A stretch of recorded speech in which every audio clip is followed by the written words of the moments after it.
Daily shave பண்றது நல்லதா அப்படின்னு கேட்டீங்கன்னா சயின்டிபிக்கலி என்ன சொல்றாங்கன்னா டெய்லி ஷேவ் பண்றதுல பிரச்சனை எல்லாம் இல்லை. ஆனா கரெக்டான ப்ராடக்ட்ஸ் கரெக்டான டெக்னிக்ஸ்ல நம்ம ஷேவ் பண்ணணும். இல்லாட்டி என்ன ஆகும்னா ரொம்ப நாள் போக ஸ்கின்ல வந்து அந்த பிளேடோட இரிட்டேஷன், அதுக்கப்புறம் அந்த பர்னிங் ஆகுறது, தேவையில்லாத இடத்துல கன்னத்துல காதுல இந்த இடத்துலலாம் ஹேர் வந்து அதிகமா வளருது, இந்த மாதிரி பிரச்சனை சீக்கிரமாவே வந்துடும். அதனால நீங்க யூஸ் பண்ற ப்ராடக்ட், நீங்க ஷேவ் பண்ற மேப், இப்போ ஷேவிங்க்கு ஒரு மேப் இருக்கு. இப்போ நம்ம ஒரு இடத்துக்கு போறோம், அப்போ கரெக்டான வழியில போனா சீக்கிரம் வந்துடும். அந்த மாதிரி தான் ஒரு பிரச்சனையும் சிக்கலும் இருக்காது. அதுக்கு நம்ம கூகுள் மேப் தான் ஃபாலோ பண்றோம். இந்த மேப் வந்து நீங்க பார்த்து ஷேவ் பண்ணீங்கன்னா உங்களுக்கு எந்த பிரச்சனையும் இருக்காது. உங்களோட ஹேர் வந்து கரெக்டான டைரக்ஷனுக்கு வளரும், உங்க ஸ்கின்ல இரிட்டேஷன் இருக்காது. அப்புறம் நீங்க வாரத்துல ஒரு 4 நாள் ஷேவ் பண்ணா போதும். டெய்லி ஷேவ் பண்ண வேண்டிய அவசியம் கிடையாது. லோ பட்ஜெட்ல சூப்பரான ப்ராடக்ட்ஸ் ஷேவ் பண்றதுக்கு ரொம்ப அதிகமா வாங்கக்கூடாது, கொஞ்சம் ப்ராடக்ட்ஸ் தான் இருக்கு.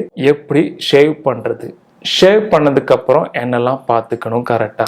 என்னோட சப்ஸ்கிரைபர் பழனிக்குமாரன், அவருக்கான வீடியோ தான் இது. அவர் வந்து எப்பயுமே என்கிட்ட கேட்டுட்டு இருந்த ஒரு வீடியோ தான் இது. ஷேவிங் பண்ணும்போது பண்ற மிஸ்டேக், அதுக்கப்புறம் ஷேவிங் டெக்னிக்ஸ், ஷேவிங் ப்ராடக்ட்ஸ், இதை பத்தி தான் இந்த வீடியோவில் நான் சொல்ல போறேன். இது வந்து நீங்க ஃபாலோ பண்ண வேண்டியது 4 ஸ்டெப் தான். பழனிக்குமாரன் ஃபேஸ் பண்ணிட்டு இருக்க மாதிரி நம்ம எல்லாருமே ஃபேஸ் பண்ணிட்டு இருப்போம். நமக்கு கிடைக்கிற வேலை கிளீன் ஷேவ் பண்ற மாதிரி இருந்துச்சுன்னா அங்கிருந்தா இது ஆரம்பிக்குது. அப்ப எல்லாருமே சீக்கிரமா சோப், ஷாம்பு இல்லாட்டி ஏதாவது கணத்துல தேய்ச்சி ஷேவ் பண்ணி அப்படியே கிளம்பிடுவாங்க. ஆனா வெறும் 100 ரூபா தான் சில ப்ராடக்ட்ஸ்க்கெல்லாம் வருது, 100 ரூபா கீழே தான் வருது. இந்த ப்ராடக்ட்ஸ் வாங்கி நம்ம யூஸ் பண்ண ஆரம்பிச்சிட்டோம்னா நம்ம ஸ்கின்ல வர பிம்பிள்ஸ், இரிட்டேஷன் இது எல்லாமே இல்லாம ஆயிரும். இந்த 4 ஸ்டெப் என்னெல்லாம், ஷேவ் பண்ணும்போது என்னெல்லாம் பெனிஃபிட்ஸ் நமக்கு கிடைக்குது, என்னெல்லாம் ப்ராப்ளம் இருக்கு, இனி எப்படி கரெக்டான வழியில ஷேவ் பண்றது, எப்படி கரெக்டான ப்ராடக்ட் செலக்ட் பண்ணுறது, ஷேவ் பண்ணதுக்கு அப்புறம் நம்ம என்னெல்லாம் பண்ணணும், பிம்பிள்ஸ் இந்த மாதிரி இரிட்டேஷன் வராமல் இருக்கிறதுக்கு, அதுதான் இதில் நான் சொல்ல போகிறேன். ஷேவ் பண்ணும்போது எனக்கு பிடிச்ச விஷயம் என்னன்னா, டெட் ஸ்கின் வந்து இல்லாமல் ஆக்கிரும். நம்மளோட டெட் ஸ்கின்ஸ் எல்லாமே ரிமூவ் பண்ணும். ஸ்கின் வந்து பளபளன்னு இருக்கும். அது மட்டும் இல்லை, சிலவங்களோட ஸ்கின் வந்து ஆயிலியாக இருக்கும், ரொம்ப ஆக்னியாக இருக்கும். இது வந்து ஹேர் வந்து தாடி அதிகமாக இருக்கும்போது அது வளர்றதுக்கு சான்சஸ் அதிகமாக இருக்கும். அப்போது ஆக்னி, ஸ்கின் வந்து ரொம்ப பிம்பிள்ஸாக இருக்கு, அது வந்து இல்லாமல் ஆக்கும். அதுக்கப்புறம் ஒரு சந்தோஷமான விஷயம், நம்ம மீசை தாடியெல்லாம் அதிகமாக இந்த இடத்துல இருக்கும்போது அதிகமாக சாப்பிட்றதுக்கு கொஞ்சம் கஷ்டமாக இருக்கும், கம்ஃபர்டபுளாக இருக்காது. அப்போது சாப்பிட்றதுக்கு ரொம்ப நல்லா இருக்கும். அதுக்கப்புறம் டேண்ட்ரஃப், இந்த சம்மர் டைம்ல வர்ற இச்சிங், இது வந்து இல்லாம இருக்கும். ஏன்னா இந்த வெயில் டைம்ல தாடி அதிகமா இருக்கும்போது வேர்வை, அந்த வேர்வையில இருந்து வர்ற டெட் ஸ்கின் வந்து டேண்ட்ரஃப், பிம்பிள்ஸ் இந்த மாதிரி பிரச்சனை வந்து நமக்கு வந்து ரொம்ப இரிட்டேஷனா இருக்கும். இது வந்து இல்லாமக்கும். இந்த மாதிரி பெனிஃபிட்ஸ் எல்லாம் இருந்தாலும் இதுல வர்ற பெரிய பிரச்சனை என்னன்னா, கன்னத்துல தாடி அதிகமா வர்றது, அதுக்கப்புறம் இந்த பிளேட்ல வந்து கீறல் பட்டு அந்த மார்க் அதிகமா தெரியறது, பிளட் வர்றது, அதுல இருந்து ஸ்கின் இரிட்டேஷன் ஆகிறது. இந்த மாதிரி பிரச்சனை நம்ம இல்லாமக்கணும்.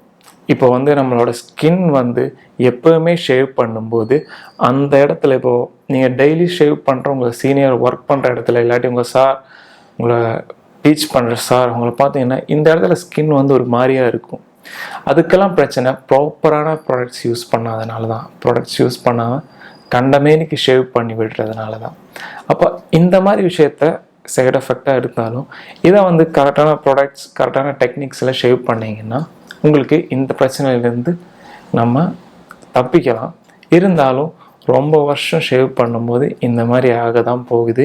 அதனால தான் நான் சொல்கிறேன், வாரத்தில் 3-4 தாட்டி தான் ஷேவ் பண்ணணும்.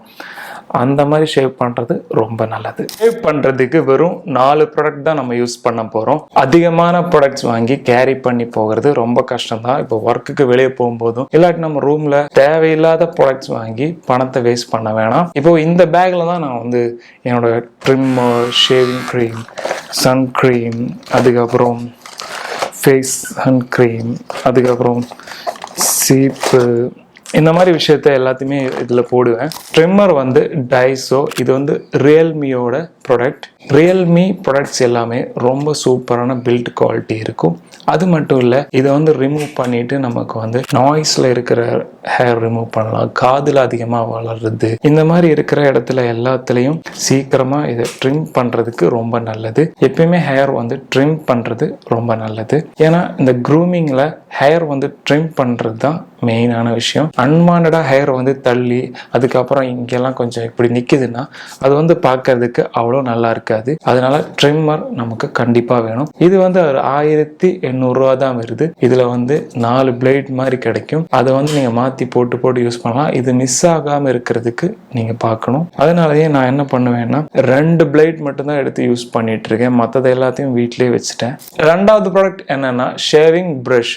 இது வந்து ஜில்லட்டோடது வாங்கலாம். விலையும் கம்மியாக இருக்குது, பார்க்கறதுக்கும் கூலாக இருக்குது. இது வந்து நீங்கள் ஈஸியாக கேரி பண்ணி போக முடியும். அதை வந்து நம்ம வந்து க்ரீம் தடவை இப்படி தேய்க்கும் போது கிடைக்கிற ஃபீலே வேறு. அதை ஏன் ப்ரஷ் யூஸ் பண்ணோம் அப்படின்னு சொல்கிறேன்னா, நல்லா வந்து நுர வரும்போது தான் ரொம்ப ஸ்மூத்தாகும். அந்த ஸ்கின் வந்து ரொம்ப ஸ்மூத் ஆகும்போது ஈஸியாக ஷேவ் பண்ண முடியும். ஈஸியாக ஷேவ் பண்ண மட்டும் இல்லை, ஸ்கின்ல பிம்பிள்ஸ் இந்த மாதிரி விஷயத்தெல்லாம் இல்லாமக்கலாம். மூணாவது ப்ராடக்ட் வந்து டெட்டாலோட ஷேவிங் க்ரீம். இது வந்து 62 ரூபா தான் வருது. இது வந்து சூப்பராக இருக்கும். அப்புறம் டெட்டோலை பற்றி உங்களுக்கு தெரியும்ல, எப்பயுமே குவாலிட்டியான ப்ராடக்டாக தான் இருக்கும். ஷேவிங் ரைசர் வந்து நம்ம வாங்கும்போது பல ரேட்டில் வந்து இருக்கு. இப்போ நம்ம சூப்பர் மார்க்கெட்டில் கிடைக்கும், நம்ம அண்ணாச்சி கடையில் வந்து கிடைக்கும். இதில் வந்து எது வேணாலும் வாங்கலாம். ஃபர்ஸ்ட் வந்து ஜில்லட்டோட ரைசர் தான் யூஸ் பண்ணிட்டு இருந்தேன். ஆனால் அது வந்து ஷேவ் பண்ணும்போது கரெக்டாக வந்து ஹேர் எல்லாமே போகாது. அதனால நான் அப்பாவோட பழைய ஷேவிங் ரைசர் வந்து யூஸ் பண்ண ஆரம்பித்தேன். அது யூஸ் பண்ணும்போது எப்பயுமே கண்டிப்பாக கீரல் விழும். கீரல் விழுந்துக்கிட்டே இருக்கும். அது மட்டும் இல்லை, பிளட் சில இடத்துல வரும். அப்போ எங்கள் அப்பா கிட்ட கூட அந்த லோஷன் இருந்துச்சு. அப்போ அந்த லோஷன் வந்து அப்ளை பண்ணிடுவேன். ஒரு காட்டனில் எடுத்து அப்ளை பண்ணிடுவேன். அப்போ கண்டிப்பாக வந்து உங்களுக்கு என்ன ரைசர் வேணாலும் வாங்கலாம். அது உங்களோட கான்ஃபிடென்ஸை பொறுத்து இருக்கு. பழைய ரெட்ரோ ரைசர் வந்து யூஸ் பண்ணுறதுக்கு உங்களோட கான்ஃபிடென்ஸ் இருந்துச்சுன்னா நீங்கள் யூஸ் பண்ணலாம். ஆனால் வந்து இந்த இடத்துல அதுக்கப்புறம் இந்த இடத்துலலாம் யூஸ் பண்ணும்போது கொஞ்சம் பக்குன்னே இருக்கும். அதனால ஜில்லட்டோட உங்களோட பட்ஜெட்டுக்கு ஏற்ற மாதிரி ஒரு ரைசர் வாங்கலாம். ஃபர்ஸ்ட் வந்து நீங்க ட்ரை பண்றீங்கன்னா நான் வந்து லிங்க் கொடுக்குறேன். அந்த மாதிரி ஒரு 3 லிங்க் கொடுக்குறேன். அதில் உங்களுக்கு பிடிச்ச லிங்க்ல உங்க பட்ஜெட்டுக்கு ஏற்ற மாதிரி ஏறி வாங்கிக்கோங்க. ஆனால் ரைசர் வந்து உங்களோட இஷ்டம் தான். அது பலதை வாங்கி மாற்றி நீங்கள் ட்ரை பண்ணணும். அதையும் கண்டிப்பாக ஒன்று வாங்கிடுங்க. அது இப்போ சூப்பர் மார்க்கெட்டில் போனால் அங்கேயும் கிடைக்கும். அதுக்காக நீங்கள் ஆர்டர் போட்டு வெயிட் பண்ண வேணாம் அப்படின்னு நான் சொல்கிறேன். நம்ம எல்லாரோட ஸ்கின்னும் டிஃப்ரெண்ட் டைப் தான். அதனால ஷேவிங் லோஷன் ஷேவ் பண்ணதுக்கு அப்புறம் கண்டிப்பாக யூஸ் பண்ணணும். இது வந்து ஸ்கின் ஏஜிங் ஆக்காது. ஸ்கின்ல இருக்கிற ப்ராப்ளம்ஸ் எல்லாம் இல்லாம ஆக்கும். ஸ்கின்னை வந்து ப்ரொடெக்ட் பண்ணும். அதனால ஆக்ஸோட ஷேவிங் லோஷன் தான் யூஸ் பண்ண போறோம். இதை வந்து யூஸ் பண்றது ரொம்ப நல்லது. இதுக்கும் அவ்வளவு விலையெல்லாம் கிடையாது. அப்போ கண்டிப்பா இதை வாங்குங்க. இந்த 4 ப்ராடக்ட்ஸ் வந்து கண்டிப்பா நம்ம கையில இருக்கணும். அப்பதான் நம்ம ஹேர் வந்து நல்லா கரெக்டா மெயின்டைன் பண்ண முடியும். ஏன்னா ஹேர் வந்து ஒரு பெரிய விஷயம். ஹேர் ஸ்டைல், பியர்ட், அப்புறம் அன்வான்டா இருக்கிற ஹேர் எல்லாத்தையும் நம்ம ரிமூவ் பண்ணாதான் பார்க்கறதுக்கு ரொம்ப கிளீன் அண்ட் பார்க்கறதுக்கு அழகா இருக்கும். அதை விட்டு நம்ம அன்வான்டா நிறைய ஹேர் வச்சு பியர்ட் வந்து கரெக்டா வைக்காம ஒரு அளவுக்கு பரவாயில்ல. ஆனா இதுவே நம்ம கரெக்டா மெயின்டைன் பண்ணி போனோம்னா ரொம்ப நல்லது. அப்ப நம்ம ட்ரிம்மர் வந்து ஆன் பண்ணி தேவையில்லாத ஹேர் எல்லாமே ரிமூவ் பண்ணிருங்க. அப்போதான் ஷேவ் பண்ணுறதுக்கு ஈஸியாக இருக்கும். ஷேவ் பண்ண ஆரம்பிக்கலாம். ஷேவ் பண்ணும்போது அந்த ப்ரஷ்ஷை எடுத்துட்டு அதில் ஷேவிங் க்ரீம் அப்ளை பண்ணி நம்மளோட வாயால் இதை வந்து அப்படின்னு பிடிச்சிட்டு நம்ம ஷேவிங் க்ரீம் வந்து அப்ளை பண்ணணும். ஷேவிங் க்ரீம் அப்ளை பண்ணும்போது இந்த இடத்துக்கு மேலே வந்து அப்ளை பண்ண வேணாம். ஏன்னா சிலவங்க வந்து இப்படி வந்து ஷேவ் பண்ணுவாங்க.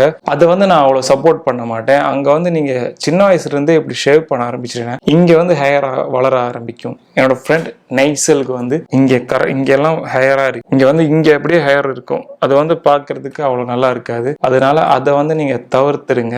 இனி ஷேவ் பண்ண ஆரம்பிக்கலாம். ஷேவ் பண்ணும்போது ஷேவிங் மேப்பை வந்து நீங்கள் நோட் பண்ணுங்க. எப்பயுமே ஷேவ் பண்ணும்போது நம்ம ஸ்கின்னை வந்து இப்படி அப்படியே இழுத்து பிடிச்சிட்டு ஷேவ் பண்ணலாம். இப்படி இழுத்து பிடிச்சி ஷேவ் பண்ணணும். இங்கே இப்படி இழுத்து பிடிச்சிட்டு கீழே ஷேவ் பண்ணணும். அது வந்து எப்படின்னா, இப்போ இங்கே ஷேவ் பண்ணணும், இப்படி பிடிச்சி இப்படி பண்ணுறது. சும்மா இப்படி விட்டு பண்ணோன்னா அவ்வளோ கரெக்டாக ஹேர் வந்து அவ்வளோ போகாது. இதே இப்படி இழுத்து பிடிச்சி பண்ணுறோன்னா ரொம்ப ஹெல்ப் பண்ணும். அதுதான் இதில் மெயினாக ஃபர்ஸ்ட் வந்து நோட் பண்ண வேண்டிய விஷயம். எப்பயுமே ஸ்கின் இழுத்து பிடிங்க. அப்புறம் இந்த சைடில் வந்து உங்களுக்கு இப்படி நாவு இருக்குல்ல, இப்படி வச்சோன்னா கரெக்டாக சூப்பராக பக்காவாக பண்ண முடியும். இப்போ இப்படி பார்த்தீங்களா, இந்த ஸ்கின் இப்படி போகுது இல்லை, இப்போ இப்படி பிடிக்கிறதுக்கு பதிலாக இப்படி நாவை எடுத்து இப்படி வச்சுட்டு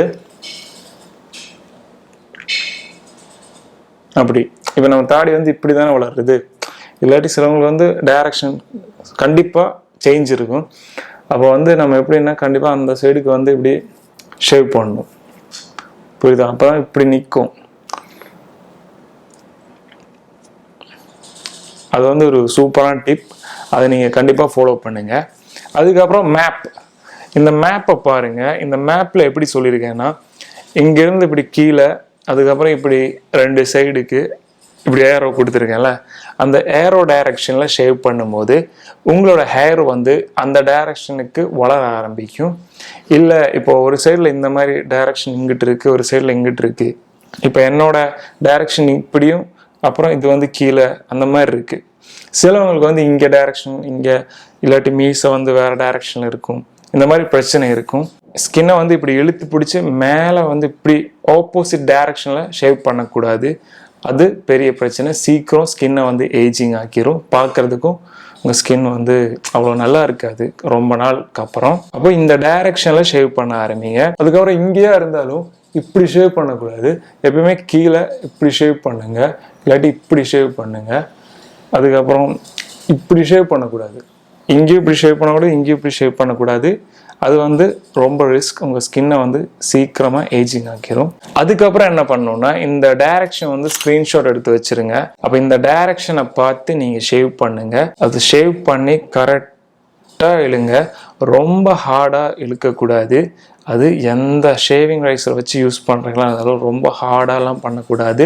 இந்த டைரக்ஷனில் ஷேவ் பண்ணிங்கன்னா ஈஸியாக எந்த பிரச்சனையும் இல்லாமல் ஷேவ் பண்ணி முடிச்சிடலாம். ஷேவ் பண்ணும்போது என்னென்னா, அந்த ஜில்லட்டோட ரைஸர் நீங்கள் யூஸ் பண்ணுறீங்கன்னா இந்த ஒரு பேப்பர் இல்லாட்டி ஒரு டிஷ்யூவில் வந்து இப்போ நம்ம ஷேவ் பண்ணிட்டோம்னா அந்த க்ரீமை வந்து அப்படியே தேய்ச்சிருங்க. நம்ம ஸ்கின் அந்த டிஷ்யூவில் வந்து அப்படியே தேய்ச்சிருங்க. நம்ம சலூனுக்கெல்லாம் போகும்போது அவங்க பண்ணுவாங்கல்ல, அந்த மாதிரி தேய்க்கிறது ரொம்ப நல்லது. அப்போ சீக்கிரமாக இன்னும் அதிகமான வால்யூம் வந்து நம்மளால ஷேவ் பண்ணி எடுக்க முடியும். இதை வந்து கண்டிப்பாக நோட் பண்ணுங்க. அப்புறம் சிலவங்களுக்கு வந்து ஆடம்ஸ் ஆப்பிள் இப்படி தள்ளிட்டு நிற்கும். இது வந்து தள்ளிட்டு நிற்கிறதுனால இங்கே வந்து இப்படி ஷேவ் பண்ணும்போது கரெக்டாக போகாது. அதனால இந்த இடத்துல வந்து இந்த மாதிரி சைடில் ஷேவ் பண்ணி இப்படி ஷேவ் பண்ணி அப்புறம் இப்படி ஷேவ் பண்ணுறது ரொம்ப நல்லது. ஏன்னா இந்த இடத்துல வந்து ஷேவ் பண்ணுறது கொஞ்சம் ரிஸ்க்கான விஷயம். அதனால தான் நம்ம வந்து ஜில்லட்டில் ஷேவ் பண்ணுறோம். இதுவே எங்கள் அப்பாவோட ஷேவிங்கில் அந்த பழைய ஷேவிங் ரைசரில் வந்து நான் ஷேவ் பண்ணியிருக்கேன்.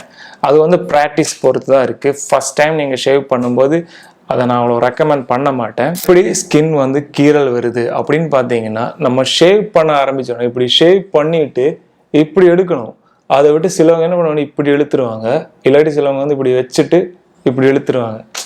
இப்படி இந்த 2 சைடுக்கு போகாமல் இப்படி ஷேவ் பண்ணிட்டோன்னா இப்படி எடுத்துடணும். இப்படி ஷேவ் பண்ணுறோன்னா இப்படி எடுத்துடணும். அதை விட்டு இப்படி எடுத்தோன்னா கீறல் எனக்கு வந்துருக்கு. அந்த மாதிரி கீறல் வந்துச்சுன்னா ரொம்ப இரிட்டேஷனாக இருக்கும். அதை வந்து நோட் பண்ணுங்க. ஏன்னா ஒரு டைரக்ஷனுக்கு எடுத்துட்டோம்னா அப்படியே எடுத்துடணும். இந்த சைடுக்கு போகிறது நிறுத்திடுங்க. ஷேவ் பண்ணி முடிச்சுட்டீங்கன்னா கண்டிப்பாக நீங்கள் என்ன பண்ணணும்னா கொஞ்சம் வாஷ் பண்ணிட்டு பாருங்க. மிரரில் பார்க்கும்போது சில இடத்துல ஹேர் வந்து தள்ளிட்டு இருக்கும், இல்லாட்டி சில இடத்துல வந்து ஹேர் வந்து ஒரு மாதிரியா எங்கேயாவது இருக்கும்.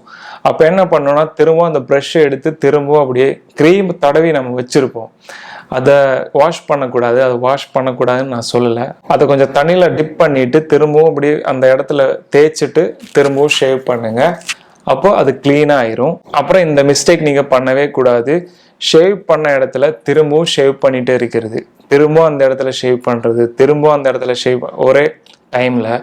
இந்த மாதிரி நீங்கள் நிறையா தாட்டி பண்ணும்போதும் உங்களுக்கு அந்த ஸ்கின் வந்து டேமேஜ் ஆகி பிம்பிள்ஸ் ஆகி அந்த ஸ்கின் வந்து இப்போ டெட் ஸ்கின் போகிறது மாதிரியே உங்களோட ஸ்கின்னை வந்து அப்படியே நீங்கள் இப்போ கீழெல்லாம் விழுகும்போது அப்படியே அடிப்படலை அந்த மாதிரி ஆகி ஸ்கின்னெல்லாம் கண்டிப்பாக டேமேஜ் ஆகிரும். அது ரொம்ப ரிஸ்க். பார்க்குறதுக்கே சில மார்க் பிம்பிள்ஸ் எல்லாம் வந்து அப்படியே உங்கள் கையிலிருந்தே உங்கள் ஸ்கின் போயிடும். அந்த மாதிரி மட்டும் பண்ணிடாதீங்க. ஷேவ் பண்ணி முடிச்சிட்டிங்கன்னா கையில் வந்து லோஷன் எடுத்துட்டு டைலூட் பண்ணிட்டு நீங்கள் அப்படியே தேய்ச்சிருங்க. தேய்ச்சி மசாஜ் எல்லாம் பண்ணக்கூடாது. அப்படியே தேய்ச்சி நல்லா அப்ளை பண்ணிட்டு விட்டிங்கன்னா ஒரு ரீஃப்ரெஷ் ஃபீல் கிடைக்கும், ஒரு கூலிங் கிடைக்கும். அப்போ தெரியும் எங்கெல்லாம் கீறல் வந்திருக்குன்னு. அந்த கீறல் வந்த இடத்துல எப்படி வந்துச்சுன்னு யோசிங்க. அப்போ உங்களுக்கு தெரியும் நீங்கள் என்ன மிஸ்டேக் பண்ணீங்கன்னு. அப்போ நெக்ஸ்ட் டைம் அந்த இடத்துல ஷேவ் பண்ணும்போது ஈஸியாக ஷேவ் பண்ணலாம். இதில் சிலவங்களுக்கு வந்து காதில் முடி இருக்கும். காதில் வளர்கிற முடியை வந்து எப்பவுமே ட்ரிம் பண்ணுறது ரொம்ப நல்லது. ட்ரிம் பண்ணுறது ஏன்னா ட்ரிம் பண்ணும்போது தான் அதிகமாக வளராமல் இருக்கும். ஷேவ் பண்ணும்போது சீக்கிரமாக முடி வளர்ந்து அங்கே ரொம்ப திக்னஸாக இருக்கும்போது பார்க்கறதுக்கு நல்லா இருக்காது. இதுவே நம்ம கொஞ்சம் ஏஜ் இப்போ ஒரு 30 30 வயசுக்கெல்லாம் அப்புறம் வந்து இங்கே வந்து அதிகமாக ஷேவ் பண்ணலாம், என்ன வேணாலும் பண்ணலாம். இப்போ ஷேவ் பண்ணிட்டு அப்படியே கட்டியில் வந்துச்சுன்னா எவ்வளோ கேவலமாக இருக்கும். அதனால அதை வந்து இல்லாமல் ஆக்கலாம். இனி வந்து மூக்கில் வரும்போது இந்த ட்ரிம்மர்லேயே நான் சொன்ன ட்ரிம்மர் நீங்கள் வாங்கினீங்கன்னா இதை ரிமூவ் பண்ணிவிட்டு மூக்கில் போடுற மாதிரி ஒன்று கிடைக்கும். அப்போ மூக்கிலே ரொம்ப ஏற்றியெல்லாம் பண்ணக்கூடாது. லைட்டாக அப்படியே மூக்கில் அப்படி இறங்கி நிற்கிற இடத்துல வந்து இருக்கிற ஹேர் வந்து ரிமூவ் பண்ணால் பார்க்கறது ரொம்ப அட்ராக்டிவாக இருக்கும். இதுவே அதை தொங்கிட்டு இருந்துச்சுன்னா பார்க்கறது கேவலமாக இருக்கும். அதை வந்து ரிமூவ் பண்ணிடுங்க. இல்லை உங்களுக்கு வந்து இந்த மாதிரி கத்திரிக்கோல், இதுவும் கொஞ்சம் ரிஸ்க் அதிகமாக, பசங்களாக இருந்தால் இதை பார்த்து வாங்கணும். இந்த மாதிரி கத்திரிக்கோல் இது வந்து கொஞ்சம் ரிஸ்க் அதிகம்தான், இருந்தாலும் இது வந்து எல்லா சூப்பர் மார்க்கெட்லேயும் கிடைக்கும். இல்லை உங்களுக்கு அது கிடைக்கலன்னா இதோட லிங்க்கும் நான் கீழே கொடுக்குறேன், ஏறி நீங்கள் வாங்கிக்கலாம். இந்த மாதிரி கிடைக்கிறதுக்கு கொஞ்சம் சான்ஸ் கம்மி தான், ஏன்னா இந்த மாதிரி கலர்லாம் கிடைக்காது. ஆனால் இதோட பார்த்தீங்களா இந்த கூர்மையாக இருக்கணும் இந்த 2 இடம். அப்புறம் அதை அப்படியே மூக்கை இப்படி பிடிச்சி இப்படி ஒரு சைடுக்கு பிடிச்சி இப்படி வெட்டலாம், இப்படி வெட்டலாம். அதுக்கப்புறம் இந்த சைடு பிடிச்சி வெட்டலாம், இந்த சைடு பிடிச்சி வெட்டலாம். பார்க்குறது கொஞ்சம் வியர்டாக இருந்தாலும் அதை பண்ணி முடிச்சிங்கன்னா பார்க்குறதுக்கு நல்லா இருக்கும். இல்லாட்டி க்ளீன் ஷேவ் பண்ணிவிட்டு மூக்கில் மட்டும் இப்படி 2-3 முடி, காதில் இந்த முடி இருந்துச்சுன்னா நல்லா இருக்காது பார்க்குறதுக்கு. அப்போது இந்த 2 விஷயத்தையும் கண்டிப்பாக நீங்கள் பண்ணணும். வேற ஒரு சப்ஸ்கிரைபர் கேட்டது என்னென்னா, நீங்கள் இருக்கிற என்ன முடி பாடியில் வர்ற முடியெல்லாம் என்ன பண்ணுவீங்க? நான் வந்து ட்ரிம்மர் தான் யூஸ் பண்ணுறேன். இந்த மாதிரி ட்ரிம்மர் யூஸ் பண்ணிவிட்டு எல்லாத்தையும் ரிமூவ் பண்ணிடுவேன். ஏன்னா அதுதான் நல்லது. நேச்சுரலான வழியில் ஷேவ் பண்ணுறது லெக்லலாம் பண்ணி நான் ரொம்ப மாட்டியிருக்கேன். எனக்கு என்னோடய ஸ்கின் வந்து பல பிம்பிள்ஸ் வந்துச்சு, என்னோடய ஸ்கின் வந்து கொஞ்சம் டேமேஜ் ஆயிடுச்சு. அப்புறம் எனக்கு வந்து ரொம்ப இச்சிங்கெல்லாம் வந்து எனக்கு ரொம்ப கஷ்டமாக இருந்துச்சு. அதனால் அதை நான் அவ்வளோ சப்போர்ட் பண்ண மாட்டேன். இனி உங்களுக்கு வந்து க்ரீம் இல்லாட்டி ஸ்ப்ரே எல்லாம் வருது, அதை யூஸ் பண்ணணுன்னாலும் யூஸ் பண்ணலாம். ஆனால் அதை எப்பயுமே யூஸ் பண்ணுறது ரொம்ப ரிஸ்க்கு தான். உங்கள் ஸ்கின்னை வந்து நீங்கள் டேமேஜ் ஆகிக்கிறீங்க.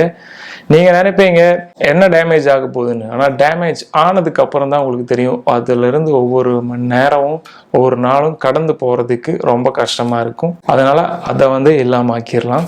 உங்களோட போர்ஸ் எல்லாமே ஓப்பனாக இருக்கும். அதுக்கு வந்து ஐஸ் வாட்டரில் வாஷ் பண்ணுறது ரொம்ப நல்லது. ட்ரை பண்ணுங்கள். இல்லாட்டி நார்மல் சில்லுன்னு இருக்கிற வாட்டரில் வாஷ் பண்ணாலே போதும். அதுக்கப்புறம் ஏதாவது க்ரீம் அப்போயே எடுத்து அப்ளை பண்ணக்கூடாது. கொஞ்ச நேரம் வெயிட் பண்ணுங்க. போயிட்டு ஏதாவது சாப்பிட போங்க, இல்லாட்டி ஏதாவது ரீல்ஸ் பாருங்க, இல்லாட்டி ஒரு புக் ரீட் பண்ணுங்க, இல்லாட்டி ஃபேமிலி கூட பேசிட்டு கொஞ்ச நேரத்துக்கு அப்புறம் க்ரீம்ஸ் இந்த மாதிரி யூஸ் பண்ணுங்க. எப்பயுமே நீங்க சன்ஸ்கிரீம் அந்த மாதிரி மாய்ஸ்சரைஸ் க்ரீம் அதெல்லாம் யூஸ் பண்ணலாம், ஒரு பிரச்சனையும் இல்லை. ஆனால் ரொம்ப சென்சிட்டிவான ஸ்கின்னாக இருந்தீங்கன்னா எதையுமே யூஸ் பண்ணாமல் இருக்கிறது ரொம்ப நல்லது. ஏன்னா அதுலேருந்து கொஞ்சம் ஸ்கின் இரிட்டேஷன்ஸ் வரலாம். அப்போ கண்டிப்பாக இதை ஃபாலோ பண்ணிங்கன்னா உங்களுக்கு ஸ்கின்ல எந்த ப்ராப்ளம்ஸ் இருக்காது. இப்படி தான் நான் ஷேவ் பண்ணிட்டு இருந்தேன். ஆனால் இப்போ எனக்கு ஷேவ் பண்ண வேண்டிய அவசியம் இல்லை. என்னோட வேலை அந்த மாதிரி இருக்கு. இனி ஷேவ் பண்ணுற ஒரு டைம் வருதுன்னா கண்டிப்பாக அந்த ஷேவ் பண்ணுற வீடியோ கண்டிப்பாக நான் ஷூட் பண்ணி உங்களுக்கு போடுறேன். இந்த வீடியோவில் உங்களுக்கு ஏதாவது டவுட் இருந்துச்சுன்னா கண்டிப்பாக நீங்கள் கேட்கலாம், கமெண்ட் பண்ணுங்க. அப்புறம் சேனலை வந்து சப்ஸ்கிரைப் பண்ணுங்க, என்னை சப்போர்ட் பண்ணுங்க. வீடியோ பிடிச்சிருந்தா கண்டிப்பாக ஒரு லைக் கொடுங்க ப்ளீஸ். உங்களோட லைக் வந்து எனக்கு ரொம்ப சந்தோஷமா இருக்கும். அதுக்கப்புறம் என்னோட இன்ஸ்டாகிராம் பேஜை வந்து ஃபாலோ பண்ணுங்க.